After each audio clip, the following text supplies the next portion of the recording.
আসসালামু আলাইকুম আমার প্রাণপ্রিয় আপু ভাইয়ারা সবাই কেমন আছেন? আশা করি আল্লাহর মধ্যে ভালো আছেন, সুস্থ আছেন। ইন্টারনেট বন্ধ থাকার কারণে ১ সপ্তাহ পর আমি কয়েকটা মাত্র ভিডিও আপলোড দিতে পেরেছিলাম। তারপরে আবার ইন্টারনেটের সমস্যার কারণে আমি ভিডিও আপলোড দিতে পারি নাই। অনেক চেষ্টা করেছি। তো যাই হোক, আবারও অবসর নিতে হয়েছিল। কিছুই করার নেই। অবসর শেষ করে আবারও ফিরে আসলাম আমার প্রাণপ্রিয় আপুদের মাঝে। আর এই কয়দিন আমার বেশ কিছু প্রাণপ্রিয় আপু আমাকে যে স্মরণ করেছে, আমাকে মনে রেখেছে, এইজন্য তাদের প্রতি অনেক অনেক ধন্যবাদ ও ভালোবাসা জানিয়ে আজকের ভিডিওটা শুরু করছি। এবার আমাদের এখানে একদিনই মাত্র ঝড় হয়েছিল। ঐরকম ঝড় বৃষ্টি ছিল না। সে কারণে এবার কিন্তু আমের সময় আমের আচার করতে পারি নাই। তো এখনও যে আমের সময় নেই সেটা বলছি না। তো যাই হোক, আশিনা আমের আচার কিন্তু খুবই ভালো হয়। তাই তো ওর আব্বুকে বলেছিলাম যে আমাকে কয়েক কেজি মাত্র আশিনা আমগুলো এনে দিও, তাহলে আমি আচার করতে পারবো। আর আশিনা আমের কিন্তু এখনই সময়। তাই তো আমাকে কিছু আশিনা আম এনে দিয়েছিল। কিন্তু দুঃখের বিষয় একদিন আমগুলো রাখাতেই আমের হলুদ কালার হয়ে গেছে।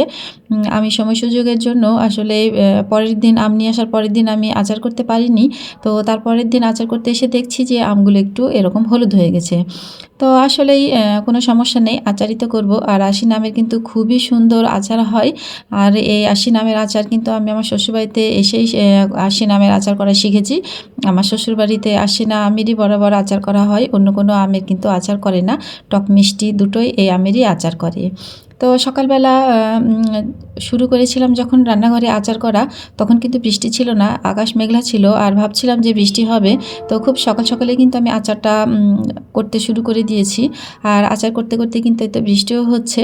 তো বুঝতেই পারছি যে আমার আচার করে এখান থেকে ফিরে চলে যেতে হবে। এখানে আর আমি রান্নাবান্না করতে পারবো না। তো যাই হোক, আচারটা কোনো রকমভাবে আমি মানে আমগুলো যেন নষ্ট না হয়, তার জন্য শুধু হলুদ, লবণ, মরিচ দিয়ে কিন্তু এরকম করে আমগুলো একটু তেল দিয়ে প্রসেসিং করে রেখে দিলাম। পরবর্তীতে আমাকে আবার আমের আচারগুলো ঠিকঠাক করতে হবে।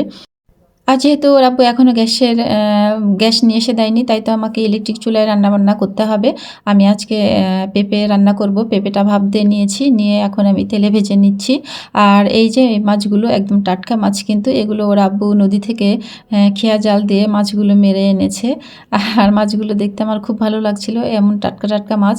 তবে যে খেতে খুব একটা সুস্বাদু টেস্টি হবে তা না, এর আগেও এনেছিল, করেছিলাম। তো যাই হোক, আমি রান্না করছিলাম, এই মুহূর্তে আমার সেই শখের বাচ্চাগুলো চলে এসেছে, মুরগির বাচ্চা, যেগুলোর কারণে আমি এই মুরগির খোপটা ঠিকঠাক করে রেখেছিলাম। আগের ভিডিওতে আপনারা দেখেছেন। তো মুরগিগুলো এনেছে আর আমি রান্না শেষ বন্ধ করে রেখে কিন্তু মুরগিগুলোর সুব্যবস্থা করতে এসেছি। কারণ ওরা হচ্ছে অনেক দূর থেকে জার্নি করে আসে, ওদেরকে কিন্তু নিয়ে আসার পরপরই স্যালাইন, পানি, খাবার এগুলো খেতে দিতে হয়। তার জন্য আমি রান্নাটা অফ করে ওদের কাছে চলে এসেছি। ওদেরকে খোপের ভিতরে ঢুকিয়ে দিলাম। এখন ওদেরকে খাবার খেতে দিব। আর এরকম ছোট্ট ছোট্ট কিউট কিউট মুরগির বাচ্চা কিন্তু আমার ভীষণ ভালো লাগে। আর আমি বরাবরই সব ধরনের মুরগি পোষা পছন্দ করি। যাই হোক, আমার একসময় মুরগির খামারও ছিল। কপাল গুনেই বলবো, কপাল গুনেই সেই খামারটাও শেষ হয়ে গেছে। জীবনে অনেক কিছুই হারিয়েছি, অনেক কিছুই চলে গেছে। এখনও মানে যাচ্ছেই, কোনো কিছু আসলে ফিরে পাওয়া শুরু হয়নি। তবে আল্লাহর উপরে বিশ্বাস ভরসা রেখে পরিশ্রম করছি। আর আমার প্রাণপ্রিয় আপু ভাইয়ারা যদি আমাকে অনেক ভালোবাসা দেয়, তাহলে ইনশাআল্লাহ যা চলে গেছে তার চাইতে হয়তো দ্বিগুণ কোনো কিছুই আমি পাবো, এই আশায়, এই অপেক্ষায় পরিশ্রম করে যাচ্ছি। তো ওদেরকে কিন্তু মানে মুরগির বাচ্চাগুলোকে আমি মুরগির খোপে রেখে দিলাম, দিয়ে এখন ওদেরকে আমি খেতে দিব। আর ওরা যেহেতু আসবেই, মানে ওদেরকে আমি কবে পাবো সেটা আমি জানতাম। সেই কারণে আগে থেকেই এই খাবার পটগুলো, পানির পটগুলো কিন্তু কিনে রেখে দিয়েছিলাম। তাই তো ওরা আসা মাত্রই ওদেরকে আমি এই পটগুলোতে খাবার দিতে পারছি। আসলে এই যে কোনো কিছু বাড়িতে থাকলে খুব সুন্দর করে যত্ন করলেই কিন্তু আল্লাহর রহমতে থেকে যায়।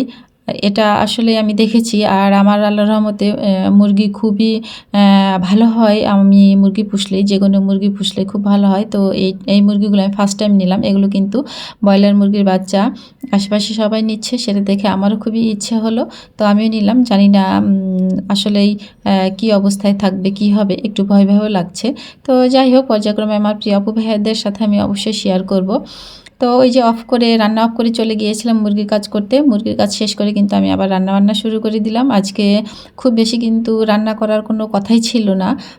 শুধু পেঁপে দিয়ে পাঙ্গাসের মাছ রান্না করব আর এই ঢেঁড়সগুলো ভাজি করব। যেহেতু জুবায়ের আমাকে ঢেঁড়স ভাজি করার কথা বলেছে, ও খেতে চাইছে। এটা ভেবেই কিন্তু আমি রান্নাঘরে এসেছি। এইজন্য একটু কিন্তু মানে এদিক সেদিক করে একটু দেরি করে রান্নাঘরে এসেছি।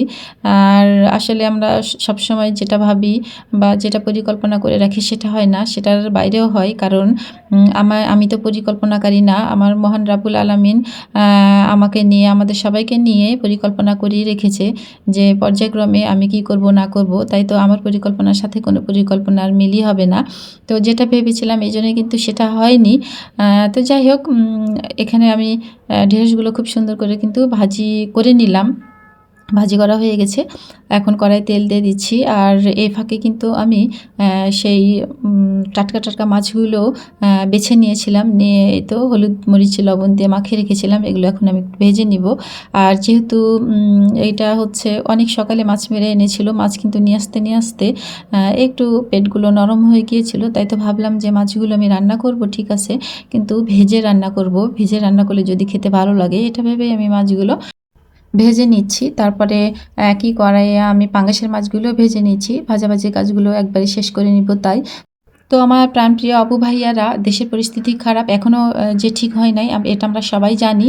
তো আমার কিন্তু আসলে কোনো আপু ভাইয়াদের ভিডিও আসলে দেখতে এখন একদমই ইচ্ছে করে না।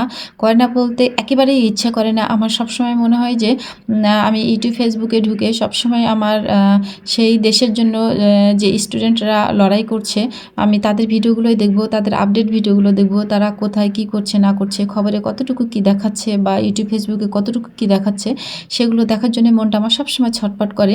আমি আসলে আমার প্রিয় আপু ভাইয়াদের ভিডিওতে একদমই মনোযোগ দিতে পারছি না। আর মনে হচ্ছিল যে এখন যদি আমি এই অনলাইনে কাজ না করতাম তাহলে আমি হচ্ছে ওদের ভিডিওগুলো সবসময় দেখতে পেতাম।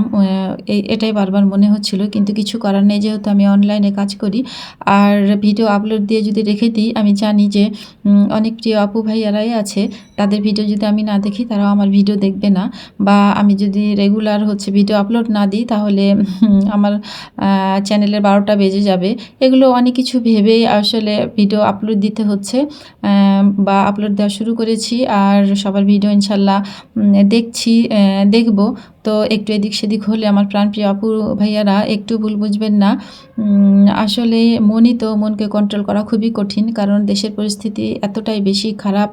আর আরও মনে হচ্ছে যে বেশি খারাপ হতে যাচ্ছে। জানি না শেষ পর্যন্ত আসলে কি হবে বা কি হতে যাচ্ছে। তো শুধু ঘরে বসে থেকে ওদের জন্য আমি বা আমরা দোয়াই করতে পারি, আর সেটাই করছি। ব্যক্তিগতভাবে, পারিবারিকভাবে, সামাজিকভাবে যেদিকেই তাকাচ্ছি সেদিকেই খুব খুব খুব কষ্টে আছি। কোনো পরিস্থিতিতেই, কোনো অবস্থাতেই কিন্তু হচ্ছে আমি ভালো নেই। তো এই কয়দিন যেহেতু আমি ভিডিও আপলোড দিতে পারি না ইন্টারনেটের কারণে, তো এই কয়দিন যে আমি খুব ভালো ছিলাম তা না। দেশের অবস্থা খারাপ এটা তো ছিলই, আর ব্যক্তিগতভাবে, পারিবারিকভাবেও খুবই খারাপ অবস্থা আমার গেছে। তো সময় সুযোগ হলে হয়তো একটু শেয়ার করব কেন, কী সমস্যায় ছিলাম বা কী হয়েছিল। তো যাই হোক, এখানে কিন্তু কথা বলতে বলতে আমার রান্না করা হয়ে যাচ্ছে। আমি কিন্তু বরাবরই পেঁপে রান্না করলে এভাবে ভাপ দিয়ে একটু ভেজেই কিন্তু রান্না করি। তো আর আমার তো হচ্ছে ভর্তা খাওয়ার একটা স্বভাবই আছে। আমি রান্না করতে আসলেই সবার জন্য যা রান্না করি সেটা তো করি। আর তারপরেও আমার মনে হয় যে আমি যেগুলো রান্না করছি এগুলো দিয়ে তো আমি খেতে পারবো না। তাহলে আমার জন্য আমি কী করব? এরকমই আমার মনে হয়। আজকেও তাই ভাবতে ভাবতে মনে হল যে মিষ্টি কুমড়া আছে। তো মিষ্টি কুমড়োগুলো বর্ষার দিন থাকলে কিন্তু নষ্ট হয়ে যায়, আর বের করে দেখছি একটু নষ্ট হয়ে গিয়েছে। তাই তো ঝটপট আমি রাইস কুকারে ভাতের ভেতরে দিয়ে দিয়েছিলাম সিদ্ধ করার জন্য। খুব সহজেই আমি মিষ্টি কুমড়া ভর্তা করে নিব। আর যখন হাতে আমার সময় থাকে না বা প্রচুর আমার ভর্তা খেতে ইচ্ছা হয়, তখন কিন্তু আমি এভাবেই ঝটপট ভর্তাগুলো করে নিই। বিশেষ করে রাইস কুকারে ভাতের ভেতরেই কিন্তু আমি বসিয়ে দিই সেদ্ধ। আর এভাবে কিন্তু ভর্তা খেতেও ভালো লাগে, আবার খুব অল্প সময়ে ভর্তা কিন্তু হয়েও যায়। তো যাই হোক সব রান্নাবান্না হয়ে গেছে, ওর আব্বু খেতে বসে গেছে। ওর আব্বুকে কিন্তু আমি এখন আগে খেতে দিয়ে দিব। সব খাবারগুলো রেডি করে নিলাম। আর ওই যে বলেছিলাম যে পরিকল্পনা করেছি একটা হয়েছে একটা, ২ টা তরকারি রান্না করার কথা, সেখানে অনেকগুলো রান্না করে ফেলেছি। মাছ ভর্তা, ঢেঁড়স ভাজি, পেঁপে দিয়ে পাঙ্গাসের মাছ, অনেক কিছু রান্না করে নিয়েছি। তো আলহামদুলিল্লাহ সব রান্নাবান্না শেষ। তো আমার প্রাণপ্রিয় আপু ভাইয়ারা সবাই ভালো থাকবেন, সুস্থ থাকবেন। আল্লাহ হাফেজ।